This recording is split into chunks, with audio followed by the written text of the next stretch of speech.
the land so we can all appreciate its bounty. My name is Celia Brauer, and I wish to address the Cohen Commission into the collapse of the sockeye salmon fishery of 2009 from my own perspective.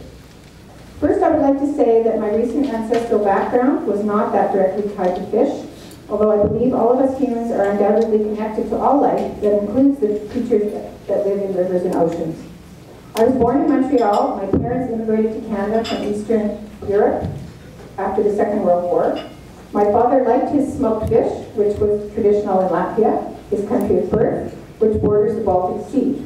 My mother prepared some excellent fish dishes. She learned some of her cooking skills growing up in Poland. But it was not until I came out west after graduating with a fine arts degree, unlike many people in this room, that I learned more about the river and ocean systems of our planet and how important wild Pacific salmon are to this coast.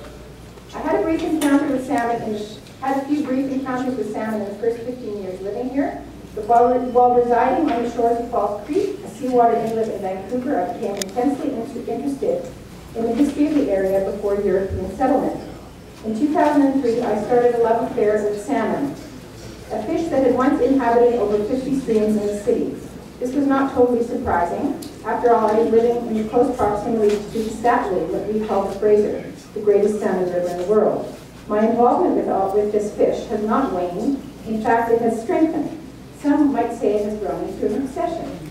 After all, here I am on a Monday night at the Cohen Commission telling you this story instead of sitting home watching television. But I'm proud of this connection with salmon. In some ways, it has kept me sane. Over the years, I have co-founded a nonprofit group called Falls Creek Watershed Society and created and produced a BC Rivers Day event called the Salmon Celebration. This month, I organized 7 Lost Streams walks and history walks in Vancouver for September as Wild Salmon Month, both initiatives were my creation. I, along with the members of the Falls Creek Watershed Society, encouraged Vancouver City Hall to fly a flag with a large salmon on it during the month of September. And we will meet at that flag with the mayor and some councillors at noon tomorrow to acknowledge this and read the Salmon Month proclamation. And by the way, everyone here is invited. Why all this energy in a city that does not support more than a few hundred returning salmon in a small number of struggling streams? Why this intense fascination with a fish I hardly ever see in the wild?